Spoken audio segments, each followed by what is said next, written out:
Hey, what's up, people? Remember I told y'all that I was being evicted from the place I live for 6 years now, right? The reason is because I brought up the fact of mold, right? And well, the landlord she lives on the property. I was about to go show y'all that she literally put a sign on her door telling me no trespassing. Uh, like pretty much not to come speak to her. Um, the day after I mentioned the mold to her, because she was kicking us out anyways, I'm like, let me, I never like to talk bad about people or to people. I've always tried to just keep things inside, right? How they say men are supposed to do. you know, it's not healthy, by the way. It's not healthy. Okay. If you have a problem with somebody, you just let them know. I've never had a problem letting another man know I have a problem with them. Usually, I don't have problems with other men. When I was younger, we'd scrap it out, shake hands, and that's it. But she tried to tell me there was no mold here. Now, we live on the same property as her. She has a house over there. I rented this little trailer right here. Okay. Uh, they come from old money. Like literally, the road's named after them. Okay. When the husband died, she started selling off all his farming equipment. You know, they got this big solar panel here that does nothing actually, but so she tried to say there was no mold, right? So I showed her. She didn't want to come over and see, you know.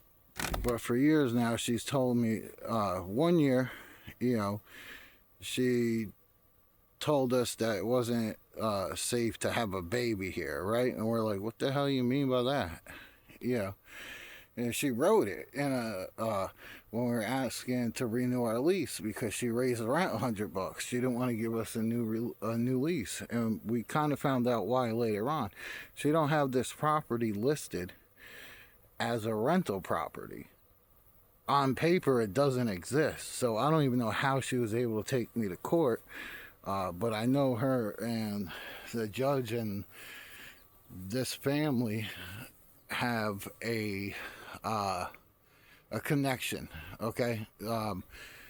On the court paper, it said I can ask for 2 weeks for a trial. So I asked her trial, right, to bring in evidence and all that, because she got a lawyer. I don't have money to get a lawyer. But I have the evidence. Video, all that. Pictures. Papers, all that. So as soon as I asked the judge for the 2 weeks, he's like, "Oh no, we can do a trial right now." And I'm like, "Well, I'm not, prepared. I didn't know, we were gonna do that today." It said on the paper that I have to come to court to ask for a trial. So that's what I'm doing here. And he pretty much was like, "No, we do it right now." And so me and my wife were like, what the hell are we going to do? Because he's going to, evict us right now and give us 2 weeks, because that's how New York works, right? 2 weeks, 30 days, right? Whatever. So the lawyer came up to me. He's like, "Look, here we'll agree on 3 months, right?" So I told my wife, I said, we have no choice but to take it. We don't have the money to fight this lady, But I just want to show you guys something. This back room here, right from the outside, right, it's supposed to be storage area. It goes into my bedroom. This ain't my bedroom. I'm about to show you. We packed up a lot of stuff. Some of the stuff here, we're gonna clean it up. Even though she did us wrong or whatever, we're not gonna leave the plate. But look, you telling me this ain't mold? That ain't mold? And look at the floor. Look. So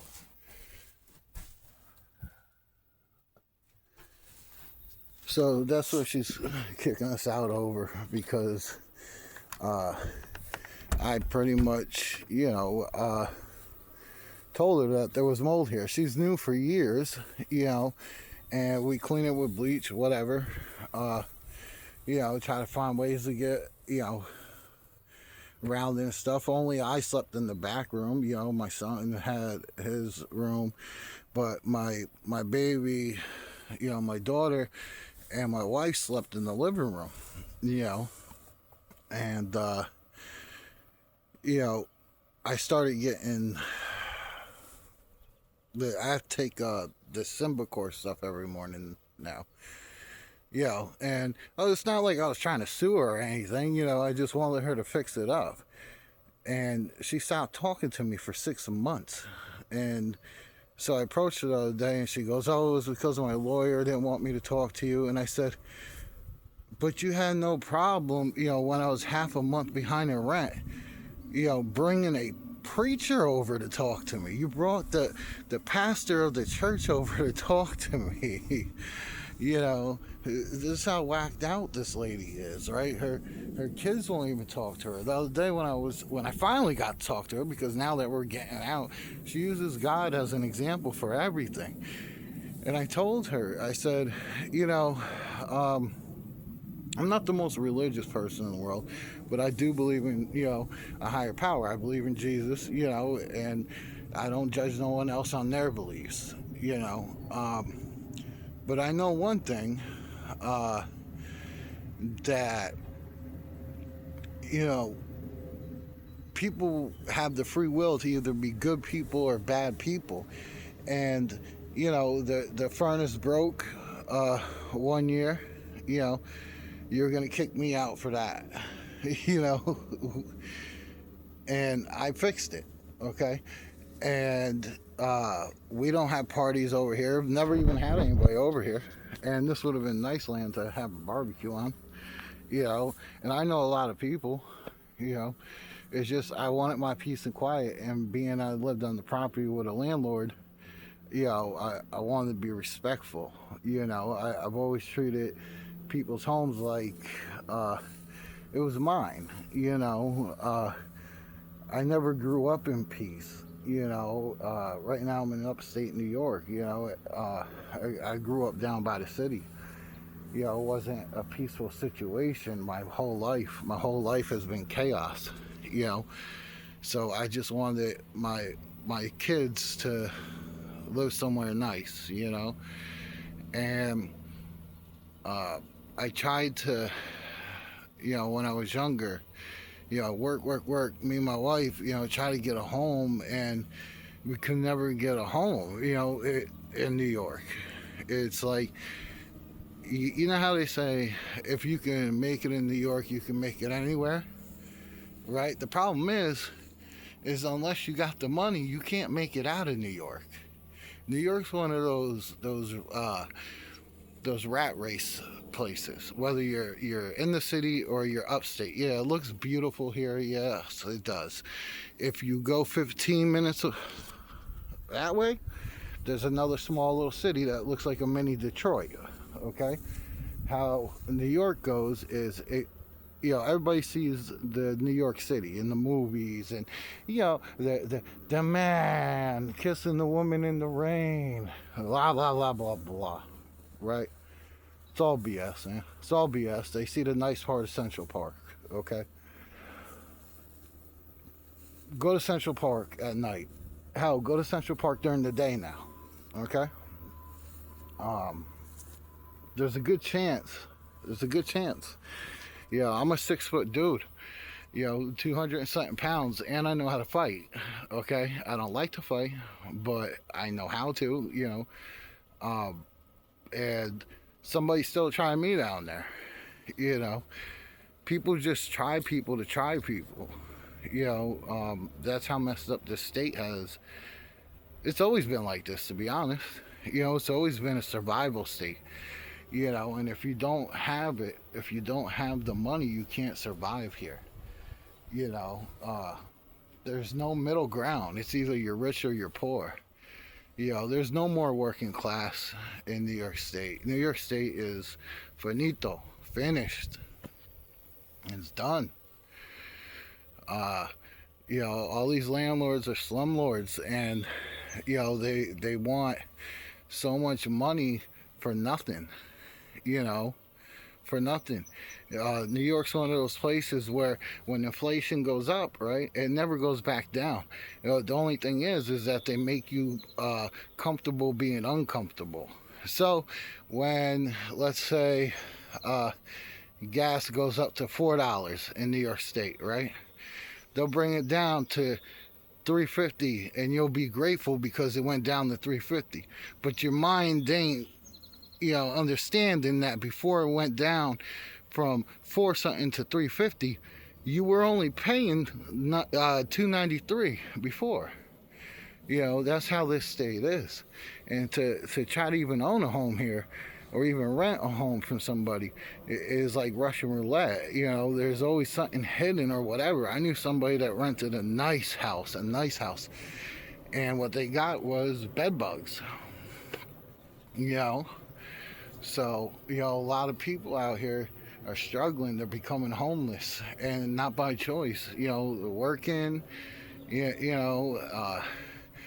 everything's just too much, man. It's too much to live out here. So my advice to you, don't come out here thinking that, you know, everything's, you know, gonna be great. If you're rich and you got it and you come out here, yeah, it might be great for you. But those days of coming out here to make it as a musician, acting, all that stuff, it's done. It's done, man. And you know, it's really tough to get out this state, man. It really is. It's right now I feel like I'm just in survival mode, barely. You know, and I'll be honest with you, I've always tried to be polite to people, but like even in my mind, I'm not perfect, but like I've been thinking about some wicked stuff, man. And I said I'll always keep it real with y'all. You know, I'm sitting here thinking like, damn, why didn't I participate in all that chaos that was going on? You know, when everybody was out looting and doing this and doing that, you know, all those people, you know, benefited from from the chaos, you know. And me, I just, my heart wouldn't allow me, you know, to do that. You know, and I know some people justified it. Oh, big grocery store change, yada, yada, yada, yeah, right? Me, I looked at it more as like, well, people from the communities got to go shopping there. And if these places move, you know, people ain't got money to drive that far, you know, to go somewhere else. And in New York State, they made it so you can't even drive in certain areas because they want you to take public transportation, which is like really dangerous in New York. You know, hey man, you know what? Let me know if you've ever been to New York, and let me know what your experience is, and let me know if in your state, right, or even in New York, if you know where you're at in New York, you know, if you're dealing with slumlords who think they ain't got to do nothing anymore. Matter of fact, you can't even rent a place in New York without good credit. It doesn't even matter if you got a good job anymore. Credit is everything. And they don't teach you that here in school. You know, they don't teach you that growing up. You know, they don't teach you the things you should know. You know, like how to balance a checkbook, how to make money off the stock market. No, because, you know, it's rich people, you know, they make their money off of the poor because, you know, what are poor people? We're desperate, right? You could tell, you know, a rich person can tell you to give them their last dollar, and because they're successful, you know, you'll think, you know, that, hey, you know what? He wants my last dollar, and he, you know, he's acknowledging me, you know, and you'll give him your last dollar, and it'll just make him a little bit more richer, you know. And that's why some of us stay at the bottom of the totem pole, because we just either don't have those connections, or we get trapped. I was trapped here for 6 years. I wasted 6 years of my life, you know, and I let this lady, you know, convince me, you know, that she was a good person, and she's not. She stopped talking to me for 6 months for no reason, you know, and it just made no sense. And I don't even know how to fight it. I don't have the money to fight it. This is the best way I can fight it is just make awareness, you know. It is, you know, hey, you know, check out, you know, backgrounds on these landlords, just how they check out your background. Do your research on them. Anyways, let me know where you're at. Let me know if you've had to deal with situations like this, where you have a slumlord, you know, and let me know if you've ever lived in a town where the name carries weight, where last names carry weight. I've only, this first time me experiencing this. Now I've experienced to where I've had to move from a town because of the police, you know, because I had a car club and stuff like that. But it's a lot worse than that. I'll talk about that one day. But hey, just let me know where y'all at, and let me know if you've ever had to deal with stuff like this. All right, please like and subscribe and support other creators, and stay blessed up.